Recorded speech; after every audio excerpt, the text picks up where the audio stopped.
آج کی جو ہماری محفل ہے اس کی نظامت قاضی حبیب صاحب کر رہے ہیں. یہاں پہ میں ذاتی طور پر کیونکہ میں یہاں نہیں ہوتا ہر وقت قاضی حبیب صاحب کا شکریہ ادا کرنا چاہتا ہوں کہ وہ بڑے عرش رشید کا دایاں بازو بن گئے، بڑے باقاعدگی کے ساتھ یہاں پہ خدمات انجام دے رہے ہیں. اور میں ساتھ ہی سرورت بھائی کا شکر ادا کرنا چاہتا ہوں، اس لیے کہ وہ میرے خیال ہے 2009 کی بات ہے، پہلی بار انہوں نے ہمیں یہ اپنی چھت کا سایہ مہیا کیا تھا اور وہ سایہ آج تک چل رہا ہے. بیچ میں ہم لوگ ادھر ادھر گئے لیکن پلٹ آئے واپس سرورت بھائی کے سایہ تلے. اور یہ میرے لیے تو میں اکثر کہتا ہوں، سب جانتے ہیں کہ چاندنی ریسٹورنٹ میرے لیے دوسرے گھر کی حیثیت رکھتا ہے. اور ایک زمانہ تھا کہ میں یہاں تقریباً روز پایا جاتا تھا جب میرا بزنس ہوتا تھا، تو میں سب لوگوں سے یہیں ملا کرتا تھا آ کے. اردو زبان و ادب کی خدمت کے دعوے دار تو بہت سارے لوگ ہیں. اکثر ہم دیکھتے ہیں مذہب میگزینز میں، اخباروں میں، رسالوں میں ادھر ادھر کہ فلاں فلاں جو ہے وہ اردو کی بہت خدمت کر رہے ہیں. میرا ذاتی خیال تھوڑا سا مختلف ہے ان لوگوں کے بارے میں. وہ اپنی خدمت زیادہ کرتے ہیں، اردو کی خدمت کم کرتے ہیں. تو یہ جو ادارہ ہے آپ کا جس کے آپ ممبر ہیں، خصوصی اراکین ہیں اور بڑی مدت سے بہت سے لوگ ہمارے ساتھ ہیں، یہ ایکچولی اردو کی اصل میں خدمت ہے. ہم نے ایسے لوگوں کو یہاں پہ لائے ہیں جنہوں نے کبھی زندگی میں خواب میں بھی تصور نہیں کیا تھا کہ وہ اسٹیج پہ آ کے کچھ پڑھ سکیں گے. ان لوگوں کی تعداد سینکڑوں سے اوپر ہے. 25 ابھی میں تذکرہ کر رہا تھا کہ 25 لوگوں کو میں نے نظامت کے لیے تیار کیا تھا. اور یہ ایک بہت بڑا نمبر ہے ان لوگوں کا جو سنگل ہینڈڈلی اس کو سنبھال سکتے ہیں. خدا جانے کیا ہوا، وہ ایسے روٹھے کہ نظر ہی نہیں آتے اب، تو ان سے بھی کوئی بات چیت کرنا ہوگی. اور ایک خوشخبری یہ ہے، مجھے پتہ نہیں کہ اس کی اجازت ہے مجھے کہ نہیں، پتہ لگ جائے گا ابھی، کہ ہمارے ارشد رشید صاحب جو ہے وہ صاحب دیوان شاعر ہو گئے ہیں. تو وہ دیوان میرے خیال ہے آیا چاہتا ہے، ابھی تشکیل تو ہو چکی ہے، تکمیل کے مراحل میں ہے. تو وہ جب آئے گا تو پھر ایک باقاعدہ دھوم دھام کے ساتھ یہاں پہ ہم اس کا ایک فنکشن کریں گے احترام، اور بہت ان کا دن منائیں گے انشاءاللہ تعالی. اور میں پھر ناظم صاحب کو میں 2-4 باتیں جناب حبیب جالب کے حوالے سے آپ کی خدمت میں پیش کرنا چاہتا ہوں. میں نے درخواست کی تھی تو اپنے عزیزوں سے کہ پروگرام کے بعد آدھے گھنٹے کے لیے کچھ لوگ اگر ٹھہر سکیں، اگر وہ مدد کرنا چاہتے ہیں اردو اکیڈمی چلانے میں. ارشد رشید کی مدد چاہیے کہ اکیلے کے لیے کام بہت زیادہ ہے. میں حاضر ہوں. زبردست، بہت بہت شکریہ. تو بس آپ نے، میں بس یہ چاہتا کہ تھوڑا سا وقت اگر مجھے مل جائے تو ہم کم از کم بات شروع کر لیں اور اس کے بعد اس کو پھر انشاءاللہ آگے بڑھائیں گے. تو خواتین حضرات، حبیب جالب صاحب کے بارے میں 1.5-2 صفحے لکھے تھے میں نے. پیش کرتا ہوں کہ اگرچہ مزاحمتی ادب کی اصطلاح دور جدید کی پیداوار ہے، مگر اس کی سوچ کی اساس یا بنیاد ہمیں ابتدائے آفرینش سے ملتی ہے. آزادی سوچ کی ہو، قلم کی ہو یا زبان کی یا محض جسمانی، یہ انسان کا ایک بنیادی اور فطری حق ہے. لیکن انسانی تاریخ میں قدم قدم پر جبر و استبداد اور غلامی کی روح فرسا داستانیں بھری پڑی ہیں. خود ہمارے مادر وطن پاکستان میں اب تو بات کرتے بھی ہنسی آتی ہے. جاگیرداروں، سرمایہ داروں اور فوجیوں کی حکومتیں آزادانہ فکر، حرمت لفظ اور قلم کی آزادی جیسے بنیادی حقوق کی کبھی بھی قائل نہیں ہو سکی. پاکستان نے اپنی عمر کا بیشتر حصہ فوجی آمریت کے زیر تسلط گزارا. اس عہد ضیاء نے جن المیوں کو جنم دیا وہ ہمارے عصری شعور کا حصہ ہیں۔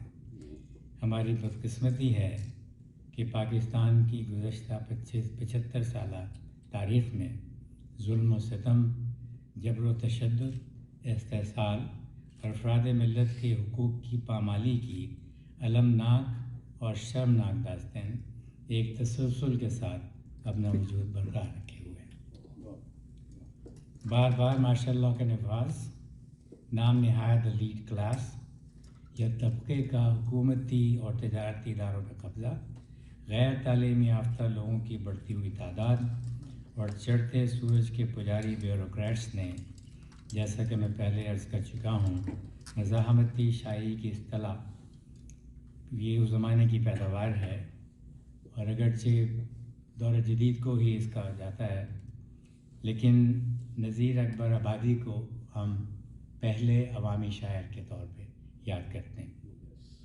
عوامی، انقلابی اور قومی شاعری کے حوالے سے گزشتہ 50-60 برسوں میں جوش ملی آبادی، فیض احمد فیض، احسان دانش، احمد فراز، شورش کاشمیری اور حبیب جالب صاحبان جیسے محترم نام فوراً ہمارے ذہن میں آتے ہیں۔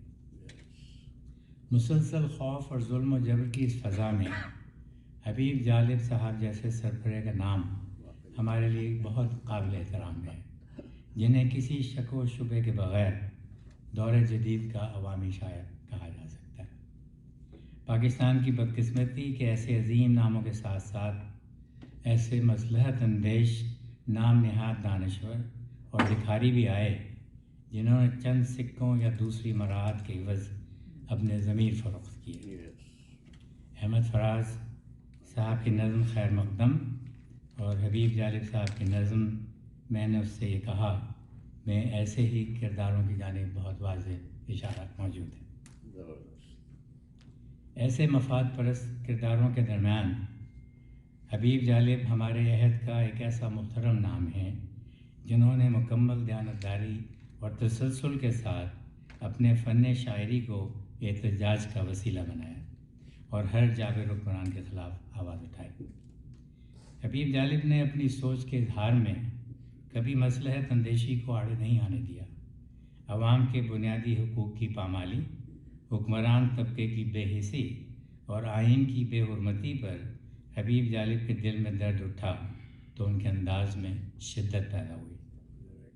وہ جو سائے میں ہر مصلحت کے پلے، دیپ جس کا محلات ہی میں جلے، ایسے دستور کو، صبح بے نور کو میں نہیں مانتا، میں نہیں جانتا۔ حبیب جالب کی سوچ کی طرح اس کا اظہار بھی کسی لاگ لپیٹ کے بغیر ہوا کرتا تھا۔ ہندوستان بھی میرا ہے، پاکستان بھی میرا ہے، لیکن ان دونوں ملکوں میں امریکہ کا ڈیرا ہے۔ ایٹ کی گندم کھا کر ہم نے کتنے دھوکے کھائے ہیں، ایٹ کی گندم کھا کر ہم نے کتنے دھوکے کھائے ہیں، پوچھنا امریکہ کے ہم نے کتنے ناز اٹھائے ہیں۔ اپنی آزادانہ فطرت کی وجہ سے حبیب جالب کسی حکمران یا کسی اور فطرت سے وابستہ نہ ہو سکے۔ انہوں نے قید اور صعوبتیں برداشت کیں، لیکن قصیدہ گوئی کا فن نہ اپنا سکے۔ میں وہ شاعر ہوں جو شاہوں کا ثنا خانہ ہوا، ہے یہ وہ جرم جو مجھ سے کسی مانا ہوا۔ اور دن حضرات علامہ اقبال رحمۃ اللہ نے فرمایا تھا کہ آئین جواں مردی، حق گوئی و بے باکی۔ حبیب جالب کی تمام زندگی اس قول سے عبارت رہی۔ انہوں نے اپنے اشعار کو بھی اپنی سیاسی زندگی کا آئینہ بنایا۔ ان کی حق گوئی اور بے باکی کے جرم کی پاداش میں مختلف حکومتوں نے انہیں پابجولہ رکھا، اور کئی بار تو ان حکمرانوں نے بھی ایسا کیا جنہوں نے اقتدار تک پہنچنے کے لیے حبیب جالب صاحب کی مدد کا استعمال تو کیا، لیکن اس کے باوجود ان کے قدم کبھی ڈگمگائے نہیں۔ حبیب جالب کا آپ کو پتہ ہی ہے کہ تمام لوگ جو آنا چاہتے تھے اقتدار میں، ان سب میں بلا کسی اس میں کوئی شبے کی گنجائش نہیں ہے پلک پر ذرہ بھر کہ سب نے ان کو استعمال کیا، اور جب وہ اقتدار تک پہنچ گئے تو انہی لوگوں نے حبیب طالب کو جیل میں ڈالا۔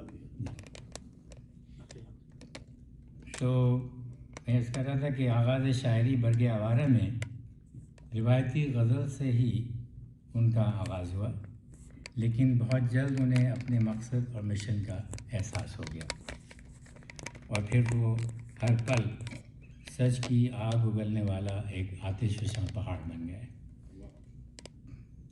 عہد ستم، گنبد بے در، چاروں جانب سناٹا، اور اس شہر خرابی میں ان کے مجموعہ ہائے کلام ہیں جن کی شاعری حالات کے جبر کے خلاف کشمکش کی شاعری ہے، عوام کی سیاسی امنگوں کی شاعری ہے۔ یہ ایک شعر ان کا میں آخر میں پڑھنا چاہوں گا کہ یہ اعجاز ہے حسن آوازی کا، جہاں بھی گئے داستان چھوڑا ہے۔